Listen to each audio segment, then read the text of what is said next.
Hello, I'm Minnie Day, and I'm here with 3 other members of Sand School to talk to you about risk-taking and the teenage brain. And some will tell personal stories about their lives and the risks that they've taken within them. Risk-taking teenagehood is a massively intense time of life, and some teenagers feel the need to express this intensity through taking risks that make them feel truly alive. I don't see a problem with this. Risk-taking is one of the most common and exciting ways that teenagers can test themselves, their surroundings, and their lives.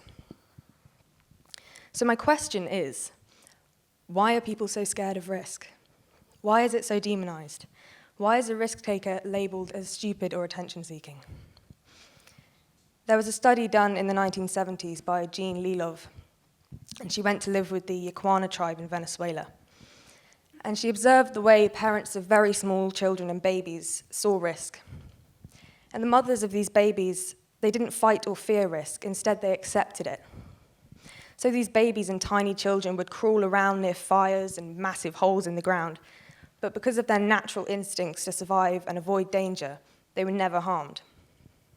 They were expected and relied upon to look after themselves. So why not let us crawl near the fire? Teenagers, like the tiny children in this tribe, need to be given the freedom to take risks in order to grow. And we know this. We in the West live in such a risk-averse society.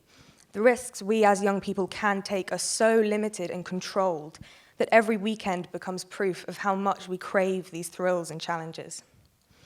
And I'm not just talking about physical risk. I'm talking about emotional risk and the risk of change and judgment, the risk to express your own opinion and to have an opinion in the first place. So I could be wrong, but I truly believe that risk-taking is one of the most important things about becoming an adult. I think risk-taking should be celebrated and encouraged, and certainly not feared. I crossed the world to find my voice. Hello, I'm Lily, and I'm going to be talking about risk of opinion. I was born in New Zealand. I lived there for 11 years, and I went to a school where I didn't have a voice. I didn't have an opinion. I wasn't heard. I wasn't allowed to express myself for who I was. Not by my teachers, my friends, or my peers.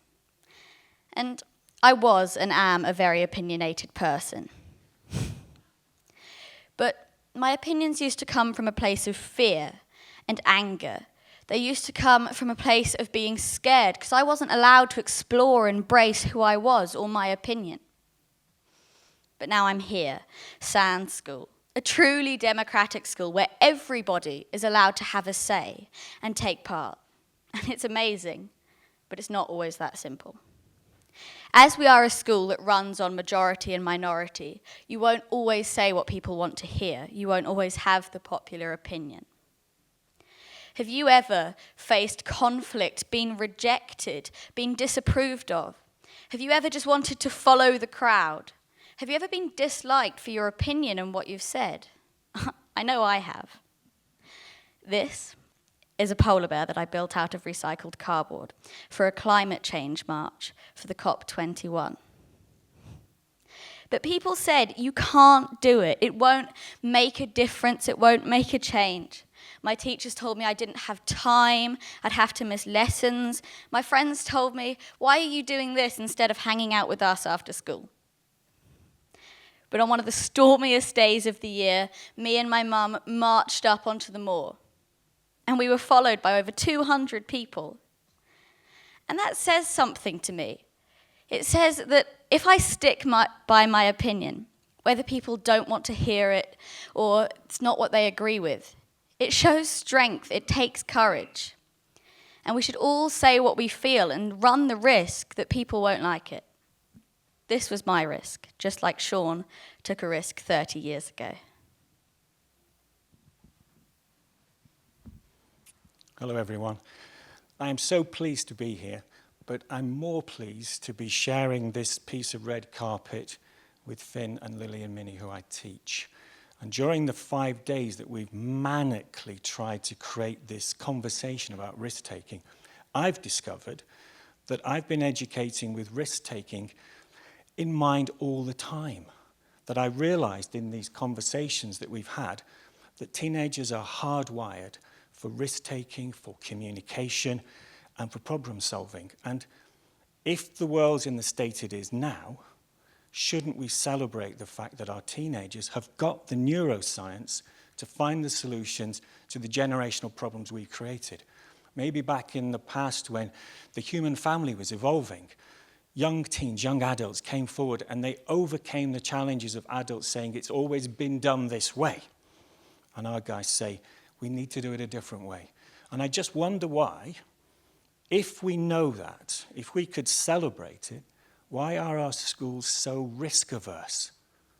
Is it because we love our kids and we don't want to hurt them, we don't want them to face failure and the shame and the humiliation that goes with risk? Or is it that our schools are so risk-averse because they're never allowed to fail? And so a child can never fail. And failure is such an amazing capacity to grow. So I wonder what a school would look like if it nurtured risk and it nurtured failure. And 30 years ago, in a garden not very far from here, 300 meters this way, I sat with 14 teenagers and 2 adults who are at the front here. That's me looking beautiful and younger. And we sat and we designed a school together. And what we were doing was embedding the neuroscience of teenagers into the design. And what was at the heart of it was choice. Choice is risk. Choose what to wear. Choose what to study. Choose who teaches you. Employ the person who teaches you and carry on making those decisions about your opinions. Be able to take risk. And I just wonder if the title is sort of how bad can it get?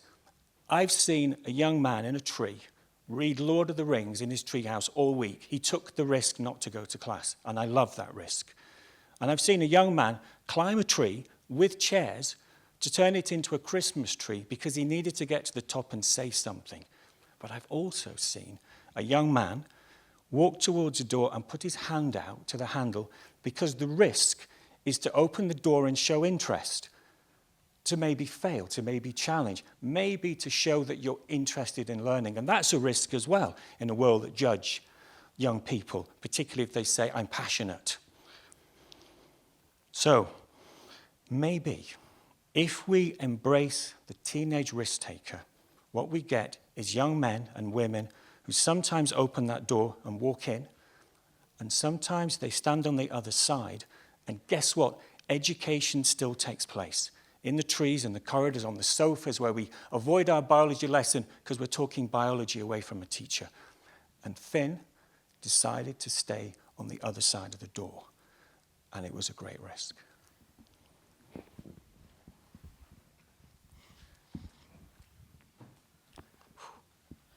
Hey everybody, my name's Finn.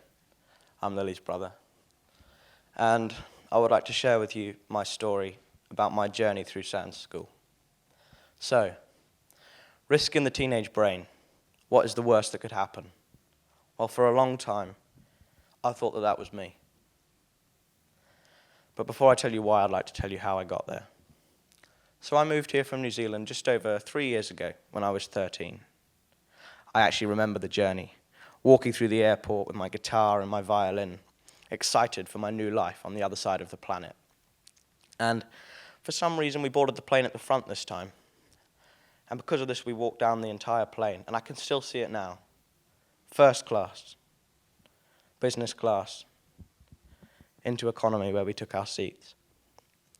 And so on this bizarre 40-hour existential plane journey to my new life, I really pondered success. What was it? Why did those people at the front of the plane have it? And how would I get there? I left with a yearning and a need to make something of myself. I didn't know how I was going to get there, but it didn't matter. So as you can imagine, I was excited. I was headed for a school where my education was going to be in my own hands. I could go as far as I like, and there was no holding back. So when it came to choosing my GCSEs, there were 15 on offer. Now, I couldn't do all of them. That would have been ridiculous, and I wanted to do well at the ones I chose. So I sat down with my list, I looked at the 15 and I thought, right, let's go for 14. So what happened? Well, I may have crawled too close to the fire. Hey, I'm Finn. I'm now 17 years old. I'm in the last year of SANS school, and I have 4 GCSEs. I haven't learned to speak another language, and I still get muddled up with the months of the year. So what was that like? That journey from 14 to 4? Well, I hadn't really done failure before, and to be honest, it tore me apart. And I was directly challenging the person that I thought I was going to be. But in that challenge, I think I learned something about myself. I think, and it is quite hard to talk about this, but I think that in New Zealand I may have done things for the wrong reasons. Did things to be ahead of the pack. And I valued myself in terms of how I compared to others. But regardless of this, I still wasn't achieving X, Y, Z to get to A, B, C. But you know what? That's not what I wanted. So I took a risk. And I chose to follow my passion and not pursue what would make me look clever. I poured all this yearning and all this need and all this frustration into what I loved and always had loved, music. And I'm really excited for wherever that takes me. And ironically, I've got where I wanted to go anyway, and I've been offered a place at music university without A-levels, and I can't wait to start in September. So am I a failure? I'm still not sure. Let's say I did get my 14 GCSEs, to get A-levels, to get some fancy degree, to get a job that maybe, just maybe, was good enough to get me to sit at the front of that plane where I would have sat and thought to myself, now what? I'd really like to write a song. So I guess what I'm trying to say is that when your aspirations come from outside you, you run the risk of chasing something that's not truly authentic to you. And when you do choose to follow something you believe in, and you run the risk of sharing your opinion, you never know. You may really be able to make a difference. And maybe we should trust teenagers. Maybe we should give them the freedom to take risks so they can truly grow and learn who they are. And why? Why can't education look more like this? Because for all of us, in a school where we've been able to take these risks, we've learned that they are vital. And we've learned things we never knew we needed to know from failure. And for all of us, it doesn't actually feel like the end. It feels like the beginning. Thank you very much.